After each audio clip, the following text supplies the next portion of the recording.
Okay, hi everyone, and welcome back. So the first theory that we're going to be looking at is a theory suggested by Meredith Belbin. Now, Meredith Belbin, although the name would suggest is female, is actually a male who developed this theory of team roles back in 1981. Okay, so the theory, as I said, is known as the theory of team roles. Meredith spent many years observing teams at work and redesigning the teams to see if productivity improved. So, what he did is he looked at teams in big organisations and then he looked at the individuals that made up those teams. And he thought, well, what if I change the individuals around? Okay, what if I redesign the teams? What if I allocate particular roles to people in the team? Will that improve productivity? So what I mean by that is, will that improve the way that that team works and the outcomes that that team achieves? So he suggested, after his research, that there were 9 specific roles needed in order to make a successful team. And he famously quoted that a team is not a bunch of people with job titles, but a congregation of individuals, each of whom has a role which is understood by other members. Members of a team seek out certain roles and they perform most effectively in the ones that are most natural to them. And that's a really, really useful quote to be thinking about, because what Meredith Belbin is saying here is that it's not just about giving people a job title. It's about giving people responsibility and giving people a role in line with what they are able to do the best. So, what comes naturally to them. So, just because somebody isn't a natural leader does not necessarily mean they're not going to be a good team member. If somebody's got good organisational skills, or maybe good communication skills, or somebody's like a problem solver, then they will be given a role in line with that. And then several different roles, 9 specific roles are needed, according to Belbin, to make up a successful team. Now, we did look at this before half term, so I'm going to quickly go through it with you now just to refresh your memories. So, Belbin suggested these 9 team roles. The first role is the plant. So, the plant role is a person who's creative, they are imaginative, unorthodox, they're an innovator. So, they think very much outside the box, but they tend to have poor communication skills and they can be quite temperamental. But that doesn't mean they're not going to be a good key team member, as long as you identify what their skills and qualities are and give them a task based on those. The next one is the implementer. So this is the person in the team that's going to put the ideas into action. They're really, really strong on method, but they can be quite inflexible and they do need firm plans and they don't like change.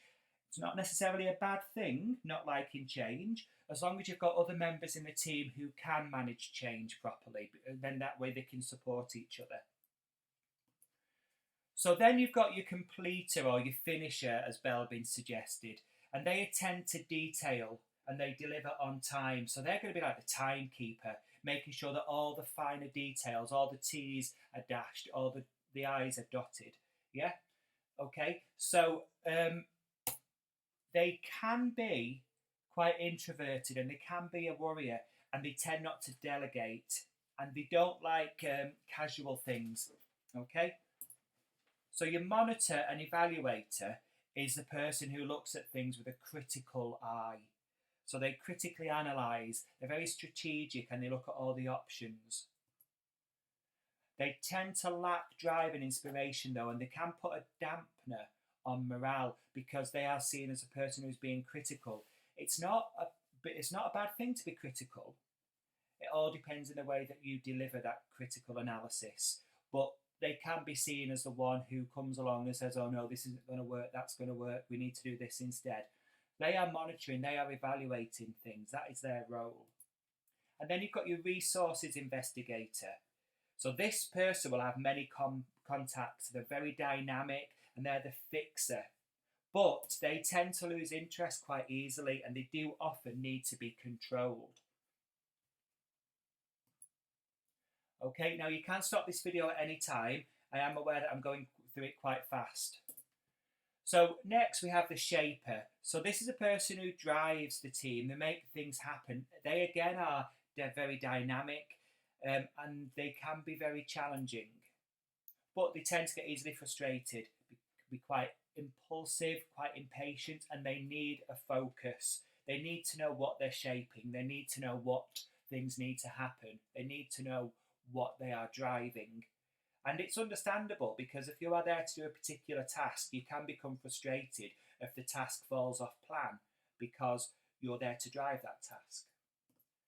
Then you've got your team worker. So your team worker role promotes team harmony, and they build on ideas. So if you think about it, your team worker is going to be like one of the worker bees. They are part of a team. They promote team harmony. They build on the ideas suggested to them by other members of the team. But they can be indecisive. Now, that's the reason why they're a team worker, because they don't like to make decisions, or they find it difficult to make a decision. Doesn't mean you're not going to be a good team player. It just means that you need to be given a role that doesn't involve making the final decision. They tend to avoid conflict, and they avoid commitment, though. So they will do their job, but that is all they will do. And they don't like to get involved in any type of conflict. Then you've got your coordinator. So your coordinator is a person in the team who clarifies goals. They promote communication. But they can be manipulative, and they may let others do the work. And then you've got your specialist. Now, your specialist is somebody who provides those rare skills. So if you're working on a particular project with a particular focus, then it would be worthwhile getting somebody in that team who knows about that focus, who knows about that theme, that topic, that issue. So they've got the rare skills that not everybody else will have. So they are specialists, very focused on what they are there to do, which is understandable because they're a specialist in their area. So if you're working on a team to develop, say, a new medication for type 2 diabetes, your specialist would be a diabetes expert, and that's what they're there to do. They're very self-starting and they're very focused, but they tend to sometimes have a narrow view, and they don't provide as much contribution as other members of the team, and the communication might be weak. But again, that's because they are there to do a specific job. They're not there to be a communicator. They're not there to offer massive amounts of contribution. They are there to provide those specific skills. Okay, so they are your 9 members of the team. I want you to think about how useful Belbin's model is in understanding teams and selecting team members.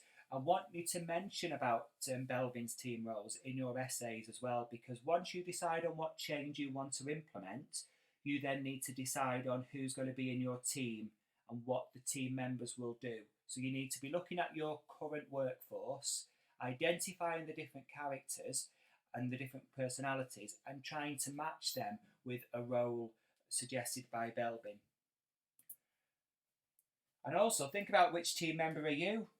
Are you a shaper? Are you a coordinator? Are you a specialist? Maybe you're the plant, maybe you're the team worker. So have a think about which role you think you would fall into.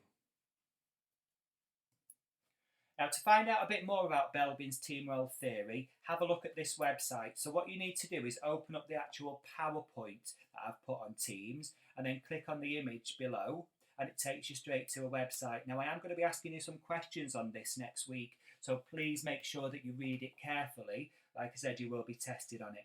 Okay, so once you've done that, I then want you to open up the second video that I've put onto Teams for you to watch.